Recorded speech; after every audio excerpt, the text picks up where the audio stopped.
My name is Claire, and I serve in the military. That's not usually how I introduce myself, especially not around family. Around them, I've learned it's easier to let them believe what they want, some vague idea that I push paper behind a desk in some forgotten corner of a base. I hadn't been home for Thanksgiving in 2 years. Between deployments, shifts, and training rotations, the holiday always slipped past without much notice. But this year, I made it a point to come back, hoping maybe something had changed. The house looked the same. Warm lights strung around the porch, the scent of cinnamon and turkey wafting through the air before I even stepped inside. My mom greeted me with a smile that felt a little too surprised.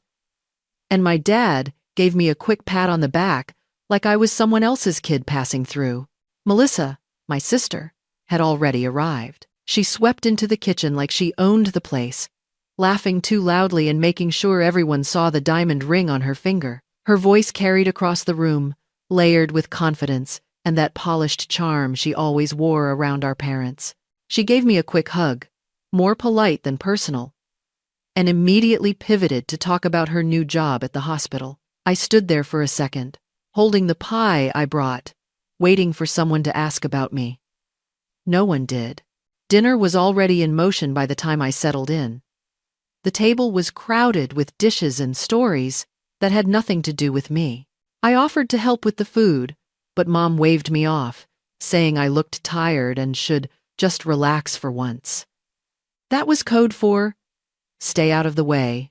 Melissa talked about her fiancé, Brad, who would be joining us later. A former Army artillery officer, recently retired, is now doing some type of consulting work. Everyone nodded and smiled when she mentioned his deployments, his rank, and the medals. My dad even opened a bottle of wine to toast him before the guy even showed up. I sat near the end of the table, close enough to hear everything but far enough not to be pulled into any of it.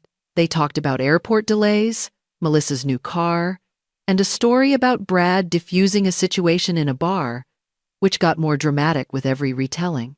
I just kept passing the rolls. No one asked what I'd been doing these past 2 years, not even when I mentioned I'd just come off an assignment. My mom gave a distracted, "That's nice, dear," then turned back to ask Melissa what kind of flowers she wanted for the wedding. I started to answer anyway, out of habit, then stopped.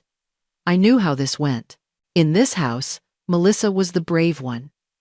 The nurse who stayed calm under pressure, who posted inspiring quotes on Facebook about saving lives and pushing through 12-hour shifts. I was the one who worked in military admin, which was their polite way of saying, "We have no idea what you do, and we don't care enough to ask." I could have said more. I could have corrected them, tried to explain that my job isn't just paper. If I made calls, most people wouldn't sleep after, but it wouldn't have mattered. I learned a long time ago that explaining yourself doesn't mean being understood. So I smiled. I nodded. I asked about the stuffing and let them talk.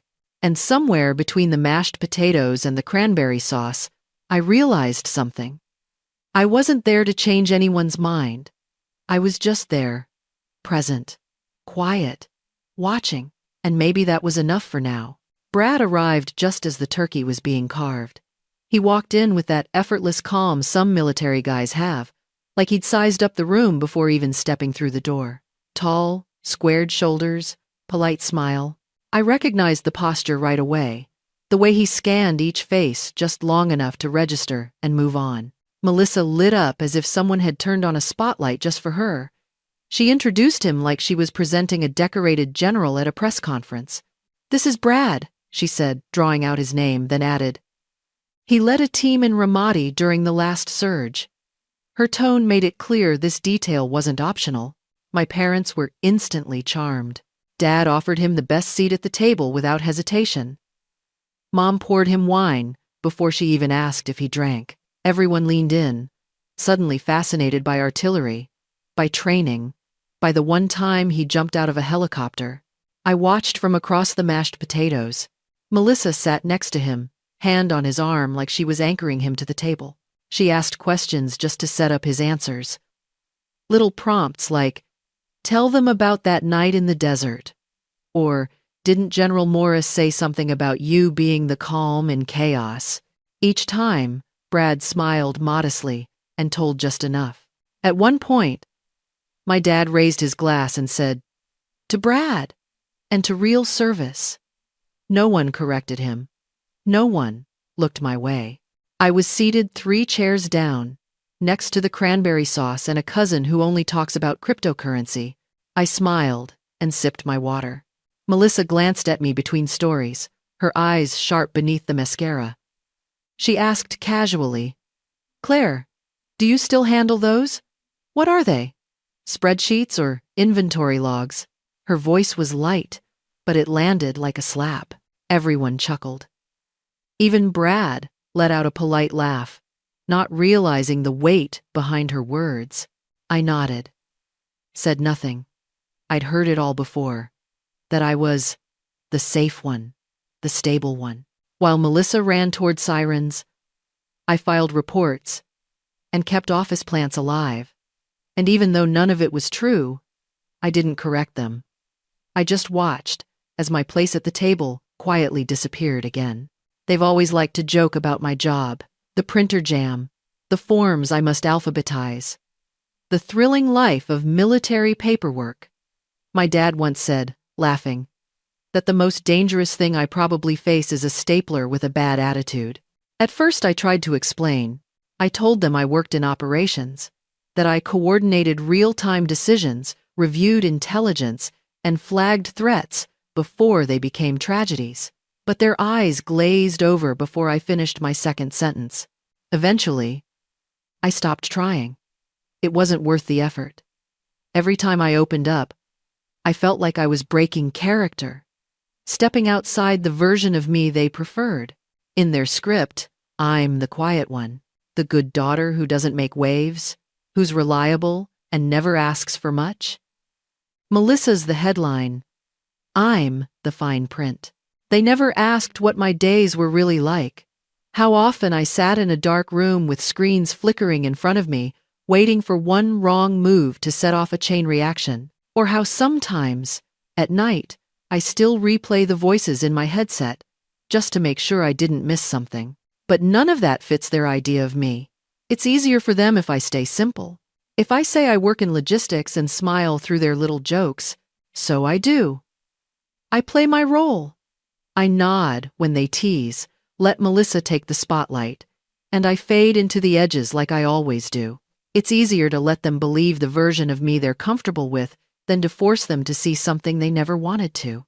It happened just after midnight, somewhere beneath 3 levels of concrete in a secure operations center that barely registered on any official map. I was on rotation that week, reviewing satellite feeds and live intercepts from northern Syria. A unit was prepping to breach a suspected enemy compound, and everything about the target pointed to a high-value presence inside. The feeds were stable at first. We had drone footage, thermal imaging, and signal intercepts all confirming movement in the eastern wing. Command wanted to move fast. We'd lost this target twice before, and they weren't willing to let him slip again. But something felt wrong. The building's thermal signature showed heat in a room that had been cold for days. That wouldn't be strange in itself, except the movement was still, not pacing, not standing guard, more like sitting, unmoving. It didn't read like a combatant. I flagged it, quietly at first, double-checking the logs, cross-referencing signal data with pattern-of-life files from previous recon. It didn't scream danger, but it whispered just loud enough. I requested a pause. Command pushed back. We were already greenlit. The team was locked, loaded, and 30 seconds from breaching. The countdown had started. I was just one voice in the dark, the least senior in that room. But I said it again. Abort. Something's off. They weren't happy, but they listened. Barely. An updated scan confirmed it. Multiple heat signatures, low movement, likely restrained, hostages, and a secondary signal traced to a remote detonation system wired to the front entrance. If they had gone in, they would have triggered it. 12 men, would have died that night. No chance to fight back. No chance to radio for help. Sons, brothers, husbands. Lives turned to footnotes in someone else's after-action report. I sat there for another 2 hours after the team pulled back, writing the full report, submitting it through secure lines, and filing it like it was just another Tuesday. There was no applause, no handshake, not even a nod of acknowledgement from command. That's how it works in my world. You act fast, you stay sharp, and when it's over, you move on to the next crisis. The people you save never know your name. Sometimes, they don't even know they were saved. That night, my sister posted a picture of herself in scrubs, smiling under a caption about showing up for every heartbeat. My mom shared it with 5 heart emojis. I liked it. Then I turned back to my screen and kept watching. I hadn't planned to wear the pin. It was small, matte black, barely visible unless you knew what you were looking at. Most people never noticed. And that was the point. It wasn't made for show. But that morning, while I watched Melissa rehearse her victory lap in front of the mirror, something in me stirred. Not resentment, just a quiet need to remember who I was. Not to prove anything, just to hold on to something real. So I pinned it to the lapel of my blazer before heading downstairs. A tiny, silent reminder that beneath all the noise, I had a life that mattered too. Even if no one in that room ever saw it. It took Brad less than 5 seconds to spot it. We were seated across from each other, and he was nodding along to my dad's story about some golf tournament. But then his gaze dropped to my chest, and everything about his expression changed. Not in a crude way, not like he was staring at a woman. He was staring at a symbol. One he recognized. His eyes flicked back to my face, then to the pin, then back again. He blinked once, set his glass down more slowly than before. His posture shifted, almost imperceptibly, straighter, more alert. It was like watching a puzzle solve itself in real time. Then he spoke. Quietly, like we were the only 2 people at that table. You ever deal with cloud interference over the Euphrates? Messed with our extraction path pretty bad. My fork paused halfway to my mouth. I didn't look at him right away. I just let the silence settle, let the tension stretch between us like a drawn wire. Then I answered, low and even, only unpredictable if you're on foot. From the air, with filters toggled, it's clean as day. He didn't smile, just stared. His jaw clenched for a second. I saw it. That moment when recognition hits too hard and too fast to mask. That was field intel. Not briefed to press, not in the redacted reports, only shared between the ones in the dirt and the ones watching from above. He knew. Not just what the pin meant, he knew what I was. And more than that, I saw it in his eyes. He was remembering something, piecing together a voice he once heard through static, a command that came just in time, a life that didn't end because someone said, abort. He didn't say anything else. He didn't have to. The rest of the table was lost in another story Melissa was telling, something about cake tastings and venue upgrades. But in that silence between us, something shifted. He looked at me not like Melissa's sister, not like an afterthought. He looked at me like a ghost who just turned out to be real, and I didn't look away. Melissa reached for her wine, already halfway through her second glass. Her cheeks were pink, her voice a little louder than usual. She leaned forward with that sugar-slick smile she always used before a jab. Must be nice, she said, living a life where the biggest stress is forgetting your computer password. Everyone laughed. Except Brad.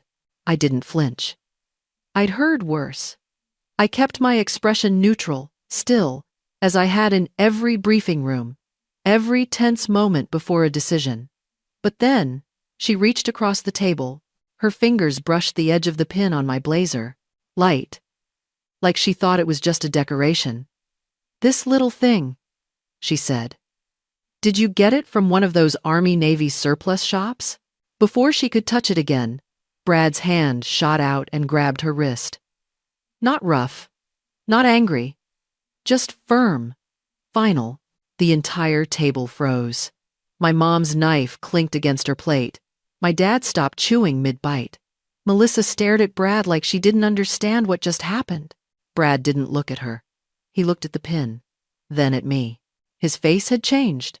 No smile, no charm, just focus, respect. He stood slowly, pushing his chair back without a sound. His voice was steady but low. "That pin," he said, "belongs to one of the most classified intel units we have." Melissa opened her mouth, but nothing came out. Brad didn't blink. "There's a mission we don't talk about. Ramadi. 3 years ago, I was there. My team was pinned. Extraction was seconds from disaster. Someone in the dark called it off. Saved us." End quote. He turned fully toward me now. His voice cracked, just barely. It was her. No one moved. My mom's hands were frozen in her lap. My dad looked like he'd forgotten how to swallow. Melissa's wrist was still caught in Brad's grip. Her eyes wide, lips parted. Brad released her slowly. Then he nodded to me. A small, sharp gesture. Not casual, not performative. Just truth. Spoken out loud, finally. And the silence that followed was heavier than anything anyone could have said. Brad didn't sit back down. He kept his eyes on me, his voice low but clear enough to fill the room. "We were circling the compound for 15 minutes, he said. "The weather was closing in, radio was unstable. We were about to go in blind." He turned slightly, addressing no one and everyone at once. The call came through at the last second. Abort. Intel showed something wasn't right. It wasn't a guess. It was precise. That call saved 12 of us. It noted. I watched my mother shift in her seat. Hands clenched tighter now. My father looked at me like I'd grown a second face. Melissa stayed silent, eyes locked on her untouched plate. Brad looked back at me. Only someone with access to direct thermal overlays and live drone feeds could have made that call. And only a handful of people in the entire system are cleared to wear that pin. Everyone was still waiting for me to say something. Maybe they expected an explanation, some long story. But I didn't owe anyone that. Not anymore. So I folded my napkin, placed it beside my plate, and said what I've always said. I can't talk about my work. But this time, it wasn't a shield. It wasn't a way to dodge the awkwardness. It was just the truth, plain and whole. And for the first time, I didn't feel the need to be understood. I wasn't asking for space. I already had it. The call came on a Tuesday afternoon, 3 weeks after dinner. Melissa's voice was bright, upbeat, like nothing had happened. She asked how I'd been, then slid right into it, said she was finalizing the wedding details and could really use my help with the logistics.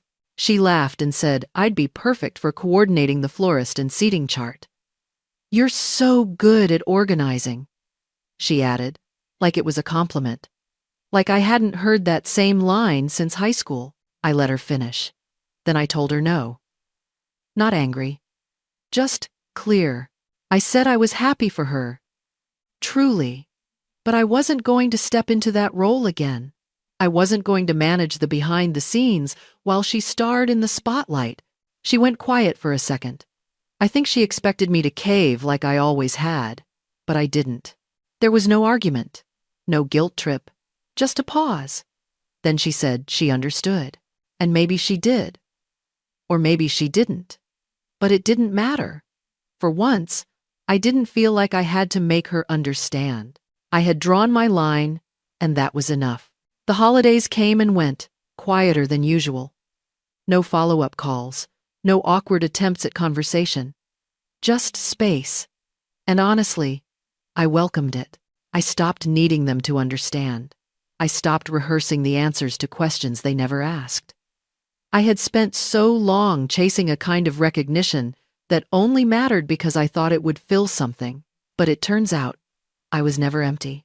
What I did, what I do, it matters. Whether or not anyone claps for it. I don't need applause to know who I am, and I don't need their praise to feel proud. The wedding invitation arrived in a thick envelope with gold trim. Inside, the usual script: date, venue, dress code. But tucked between the folds was something else. A small piece of unlined paper. 8 words, written in clean block letters. To the one who sees in silence, respect. No name, no signature, but I didn't need one. I placed the note back in the envelope and slid it into a drawer. I didn't know if I would go to the wedding, but if I did, it would be on my terms. For the first time in years, I wasn't trying to be seen. I already saw myself, and that was more than enough.